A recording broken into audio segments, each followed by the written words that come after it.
ನಮ್ಮೂರ ಶಿಲೆ ನಮ್ಮೂರ ಶಿಲ್ಪಿ, ನಮ್ಮೂರ ಶಿಲೆ ನಮ್ಮೂರ ಶಿಲ್ಪಿ. ನಮ್ಮ ಗ್ರಾಫಿಕ್ಸ್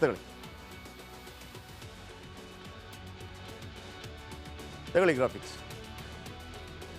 ನಮ್ಮ ಬಳ್ಳಾರಿಯ ಹಂಪಿ, ಅಲ್ಲಿ ಅಂದಿನ ಕಿಷ್ಕಿಂದೆ, ನಿಮಗಲ್ಲಿ ಗೊತ್ತಿದೆ ಅಂಜನಾದ್ರಿ ಬೆಟ್ಟ ಇದೆ. ಬಳ್ಳಾರಿಯ ಹಂಪಿ ಪಕ್ಕದಲ್ಲೇ ಆ ಅಂಜನಾದ್ರಿ ಬೆಟ್ಟ ಇದೆ. ಅಲ್ಲಿಗೆ ಶ್ರೀರಾಮ ಬಂದಿದ್ದ, ಅಲ್ಲಿ ಹನುಮಂತ ಅವನಿಗೆ ಜೋಡಿಯಾಗಿದ್ದ. ಈಗಲೂ ಹಂಪಿಯ ಮಾಲ್ಯವಂತ ಪರ್ವತದ ರಘುನಾಥ ದೇಗುಲದಲ್ಲಿ ಆತ ತಪಸ್ಸು ಮಾಡಿದ್ದ ಅಂತೇಳಿ. ಹಂಪಿಯ ಮಾಲ್ಯವಂತ ಪರ್ವತದಲ್ಲಿ ತಪಸ್ಸಿಗೆ ಕುಳಿತಿದ್ದಂಥ ವಿಗ್ರಹ ಈಗಲೂ ಕೂಡ ಇದೆ ಅನ್ನುವಂಥ ಮಾಹಿತಿ ಇದೆ.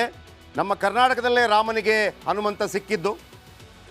ಹನುಮಂತ ವಾಲಿ ಸುಗ್ರೀವ ರಾಮನಿಗೆ ಸಿಕ್ಕರು. ವಾಲಿ ಸುಗ್ರೀವ ಅಣ್ಣ ತಮ್ಮಂದಿರು ಅಲ್ಲಿ ಕಿಷ್ಕಿಂಧೆಯಲ್ಲಿ ಆಳ್ತಾ ಇದ್ದಾರೆ. ವಾಲಿಯ ಸಂಹಾರಕ್ಕಾಗಿ ಸುಗ್ರೀವನಿಗೆ ಹೆಲ್ಪ್ ಮಾಡ್ತಾನೆ. ವಾಲಿ ಸುಗ್ರೀವ ಯುದ್ಧವಾಗುತ್ತೆ.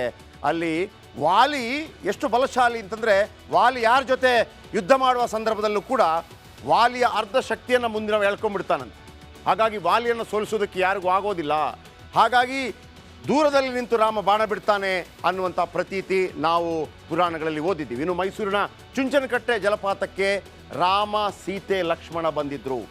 ಸೀತೆ ಸ್ನಾನ ಮಾಡಿದ ಸ್ಥಳದಲ್ಲಿ ಹಳದಿ ಮಿಶ್ರಿತ ನೀರು ಈಗಲೂ ಹರಿತಾ ಇದೆಯಲ್ಲ ಚುಂಚನಕಟ್ಟೆಯಲ್ಲಿ. ಮೈಸೂರಿನ ಚುಂಚನಕಟ್ಟೆ ಜಲಪಾತ. ಸೀತೆ ಸೀಗೆಕಾಯಿ ಮತ್ತು ಅರಸಿನ ಬಳಸಿದ್ದಕ್ಕೆ ನೀರು ಹಳದಿ ಆಯ್ತಂತೆ ಅನ್ನುವಂಥ ಪ್ರತೀತಿ ಇದೆ. ಇನ್ನು ಸೀತೆ ಹುಡುಕುತ್ತಾ ಬಂದ ರಾಮ ಲಕ್ಷ್ಮಣರು ಬಾಯಾರಿದ್ದಂತೆ. ಆಗ ರಾಮ ಬೆಟ್ಟಕ್ಕೆ ಬಾಣ ಹೊಡೆದು ನೀರು ತರಿಸಿದ್ದಂತೆ ತಮ್ಮ ಲಕ್ಷ್ಮಣ. ಹಾಗಾಗಿ ಕೊಡಗಿನಲ್ಲಿರುವ ಅದೇ ಸ್ಥಳದಲ್ಲಿ ಈ ಲಕ್ಷ್ಮಣ ತೀರ್ಥ ಹುಟ್ಟುತ್ತೆ ಅಂತೇಳಿ. ಅಂದರೆ ರಾಮ ಲಕ್ಷ್ಮಣರು ಸೀತೆಯನ್ನು ಹುಡುಕ್ತಾ ಬಂದಾಗ ಬಾಯಾರಿಕೆ ಆಗುತ್ತೆ. ಬಾಯಾರಿಕೆ ಆದಾಗ ಬಾಣ ಬಿಟ್ಟು ಅಲ್ಲಿ ನೀರು ತರಿಸಿದ್ದಂತೆ ತಮ್ಮ ಲಕ್ಷ್ಮಣ. ಅದೇ ಸ್ಥಳದಲ್ಲಿ ಲಕ್ಷ್ಮಣ ತೀರ್ಥ ಹುಟ್ಟುತ್ತೆ. ಇನ್ನು ರಾಮನಗರದ ರಾಮದೇವರ ಬೆಟ್ಟ, ಇಲ್ಲಿಗೂ ಬಂದಿದ್ರಂತೆ ರಾಮ, ಸೀತೆ, ಲಕ್ಷ್ಮಣ ಅನ್ನುವಂಥ ನಂಬಿಕೆ. ಸೀತೆಯನ್ನು ಕೆಣಕಿದ ಕಾಕಾಸುರನ ಕಣ್ಣು ಕಿತ್ತು ಹಾಕಿದ್ದಂತೆ ಶ್ರೀರಾಮಚಂದ್ರ. ಇನ್ನು ದೇವರಾಯನ ದುರ್ಗದಲ್ಲಿ ರಾಮನ ಹಣೆಗೆ ತಿಲಕ ಇಡಬೇಕಾಗಿತ್ತು. ತಿಲಕ ಇಡುವಂಥ ಸಂದರ್ಭದಲ್ಲಿ ವೆಟ್ ಅಂದರೆ ನೀರಿರೋದಿಲ್ಲ. ನೀರು ಸಿಗದ ಕಾರಣಕ್ಕಾಗಿ ಬಂಡೆಗೆ ಬಾಣ ಹುಡ್ತಾನಂತೆ ರಾಮ. ಆಗ ನೀರು ಚಿಮ್ಮಿರುತ್ತೆ. ನೀರು ಚಿಮ್ಮಿದ ಕಾರಣಕ್ಕಾಗಿ ದೇವರಾಯನ ದುರ್ಗದಲ್ಲಿ ದೇವರಾಯನ ದುರ್ಗ ಈ ಕಾರಣಕ್ಕಾಗಿ ಫೇಮಸ್ ಆಗಿದೆ. ಇನ್ನು ಶಬರಿ ರಾಮನಿಗಾಗಿ ಕಾದಿದ್ದು ಬೆಳಗಾವಿಯ ಸುರೇಬಾನ ಗ್ರಾಮದಲ್ಲಿ. ಹಾಗಾಗಿ ಈ 6 ದೃಶ್ಯಾವಳಿಗಳು ಮತ್ತೆ ತೋರಿಸ್ತೀನಿ. ಯಾಕೆ ಮಹತ್ವ ಕರ್ನಾಟಕದಲ್ಲಿ ಈ 6 ದೃಶ್ಯಗಳು ಅಂತಂದರೆ, ಎಲ್ಲ ಕಡೆ ಕೂಡ ರಾಮ ಬಂದಿದ್ದ, ಪತ್ನಿ ಸಮೇತರಾಗಿ ಬಂದಿದ್ದ, ಲಕ್ಷ್ಮಣ ಸಮೇತನಾಗಿ. ಚುಂಚನಕಟ್ಟೆ ಜಲಪಾತದಲ್ಲಿ ರಾಮ, ಲಕ್ಷ್ಮಣ, ಸೀತೆ. ಇಲ್ಲಿ ಸೀತೆ ಸ್ನಾನ ಮಾಡಿದ ಸ್ಥಳ, ಹಳದಿ ಮಿಶ್ರಿತ ನೀರು ಹರಿಯುತ್ತಂತೆ, ಈಗಲೂ ಒಂದು ಪ್ರತೀತಿ. ಅದಾದ ನಂತರ ರಘುನಾಥ ದೇಗುಲ, ಹಂಪಿ.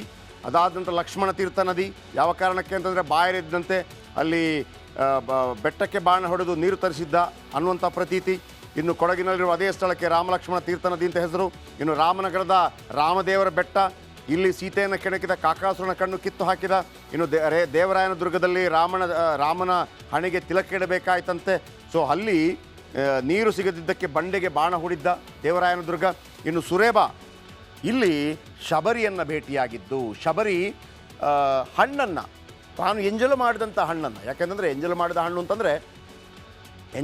ಅಂತಂದರೆ ರಾಮನಿಗೆ ಸಿಹಿಯಾದ ಹಣ್ಣನ್ನೇ, ಬೋರೆ ಹಣ್ಣನ್ನು ಕೊಡಬೇಕು ಅನ್ನೋ ಕಾರಣಕ್ಕಾಗಿ ಅಂದರೆ ರಾಮ ಅದನ್ನು ಕೂಡ ತಿಂದಿದ್ದ. ಆತನಿಗೆ ಯಾವುದೇ ಭೇದ ಭಾವ ಇರಲಿಲ್ಲ.